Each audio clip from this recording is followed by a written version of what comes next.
আসসালামু আলাইকুম সবাইকে। আজকে আমি ভুনা খিচুড়ি তৈরি করব, চলুন শুরু করি। এখানে আমি একটি বড় সাইজের পেঁয়াজ কুচি করে কেটে নিয়ে তেজপাতা, দারচিনি, এলাচি দিয়ে ভালো করে ভেজে কষিয়ে তারপর এর মধ্যে আমি পরিমাণ মতো হলুদ, মরিচ, ধনিয়ার গুঁড়া, 1 টেবিল চামচ আদা রসুন বাটা দিয়ে দিয়েছি। সবগুলো মশলাকে একসাথে ভালো করে কষিয়ে নিব। ভালো করে কষানো হয়ে গেলে এখানে আমি ধুয়ে রাখা চাল ডাল দিয়ে দিব। চাল ডালগুলোকে কিছুক্ষণ ভালো করে ভেজে নিব।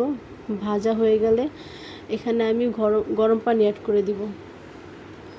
তারপরে ভেজে রাখা 2টা আলু এখানে দিয়ে দিব, নাড়া দিয়ে দিব। তারপর 4-5টা কাঁচামরিচ দিয়ে দিব। ঢাকনা দিয়ে ঢেকে কিছুক্ষণ পর নাড়া দিব। এই ফাঁকে আমি ডিম ভেজে নিব। আমি ডিম ভেজে নিচ্ছি ভালো করে।